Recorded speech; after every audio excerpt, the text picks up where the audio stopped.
Madame, mademoiselle, monsieur, bienvenue à Metro News. Voici les principaux titres qui seront développés ce soir.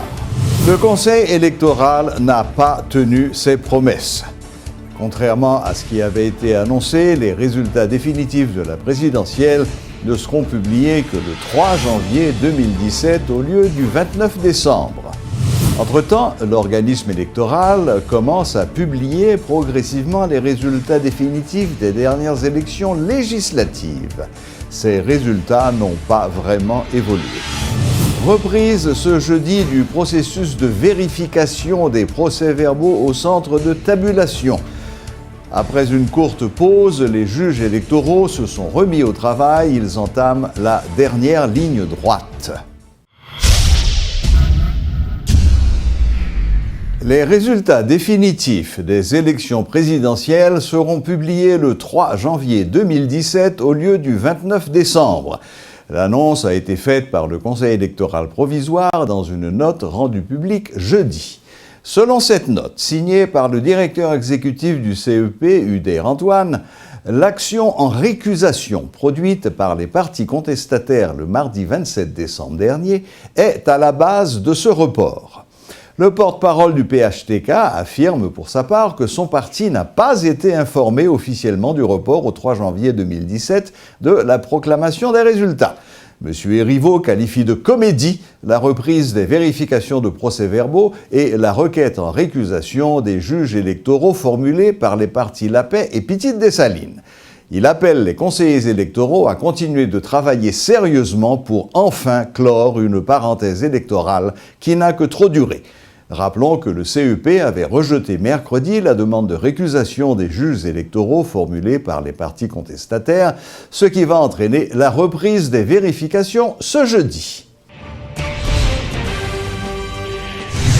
Comme annoncé par le BCEN, le processus de vérification des procès-verbaux a repris ce jeudi au centre de tabulation et on semble enfin s'acheminer vers la fin de ce processus, en dépit de plusieurs tentatives par les partis contestataires d'empêcher le tribunal de se remettre au travail. Nous demandons au tribunal électoral de ce matin de trancher sur la requête que nous avons adressée à ce tribunal le 26 décembre 2016.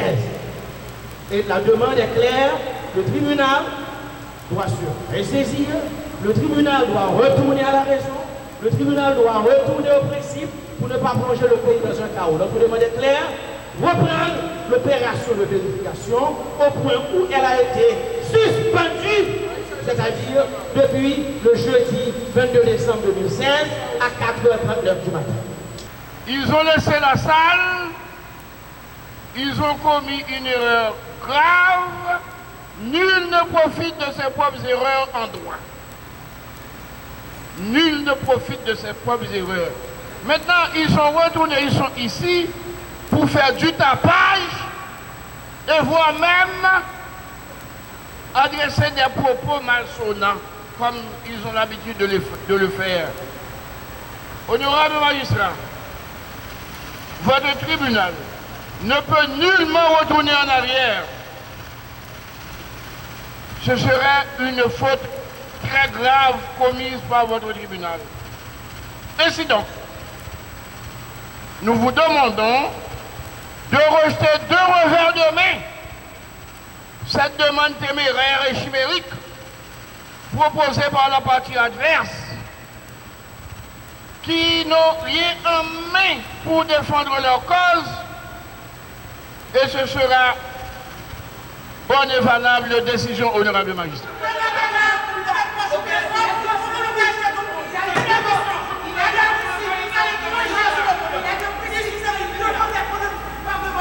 Il y a lieu pour le BCEN de se prononcer par une seule et même décision sur les demandes insérées par ces deux requêtes.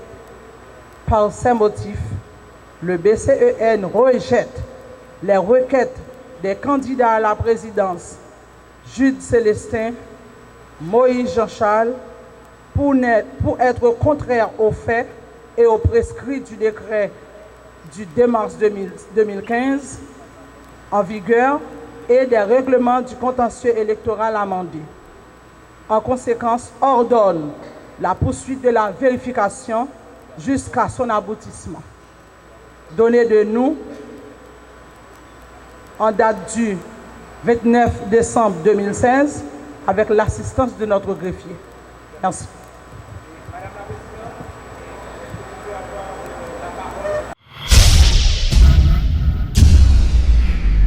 La coalition des cellules de base de Jovenel Moïse de Carrefour déplore le report au 3 janvier de la date de promulgation des résultats définitifs du scrutin du 20 novembre.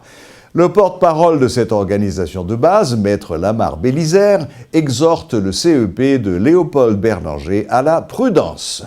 Lamar Bélizaire déclare rester convaincu que les membres du Conseil continueront de garder leur intégrité et par conséquent, aucun changement ne sera apporté à cette nouvelle date retenue pour la publication des résultats.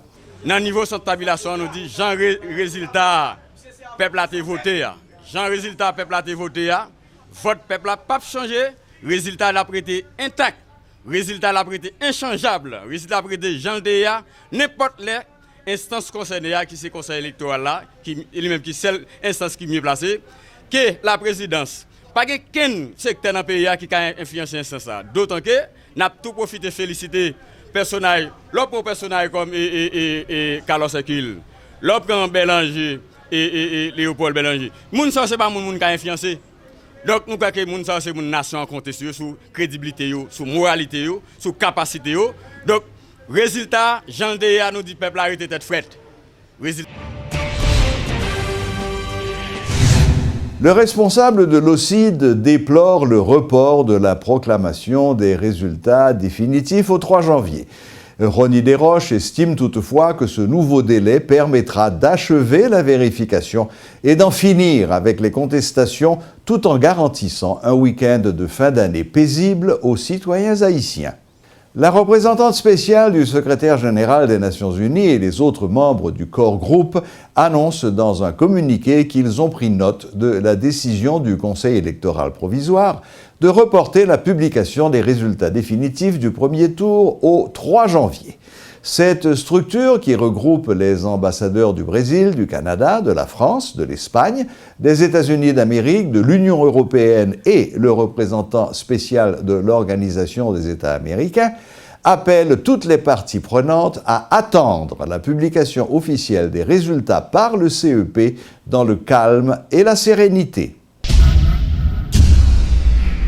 Au moins 3 personnes sont mortes électrocutées à Christ Roi mercredi suite à la chute d'un câble électrique dans la zone. L'artiste DJ Squad, alias Élisée Barry, figure parmi les victimes. 5 autres personnes ont été blessées lors de cet incident. Elles sont actuellement soignées dans un centre hospitalier de la capitale. Lancement ce jeudi de la première édition de remise de trophées aux meilleurs groupes musicaux haïtiens par le ministère de la Culture. Lors d'une conférence tenue ce jeudi au ministère, l'association Prestigious Haitian Music Awards, présidée par M. Kirby Léveillé, a présenté l'événement qui aura lieu le 7 janvier 2017 au Miramar Cultural Center de Miami. Mais qui ça on gagne pour capable participer. Premièrement, il faut que le groupe là soit actif pendant l'année 2016 là. Il faut que le groupe là ait musique qui marche, il faut qu'il y ait une vidéo, il faut que le groupe là joue at least 3 fois pendant l'année. Donc ça veut dire que tout le monde qui est dans la catégorie que nous choisissons, il performe, il est actif, il y a musique, il y a vidéo, donc nous choisi. Mais j'aime dire que nous choisir, c'est un groupe de monde, des musiciens chevronnés, des musiciens talentueux qui étaient capables, qui étaient mis normes sous place. Et il a commencé le 5 décembre et 5 septembre. Mon public est capable de gagner chance pour voter. Et le vote est fini exactement 5 décembre. Et je dis merci à la presse et à toute fanatique Haïti. Nous avons environ 40 225 personnes qui votaient en total. 40 225 personnes qui votaient, donc ils ont voté par l'internet et ils ont voté par téléphone. Mais c'est une belle activité que le voyez et ça fait déjà 10 médias et servir-nous de faire message d'arrivée, quand il doit arriver, parce que c'est le premier grand événement qu'on a bien vu en 2017 là, dans la cour Miramar Cultural Center. La boucle est bouclée. Merci de votre fidélité et à la prochaine, même heure, même chaîne.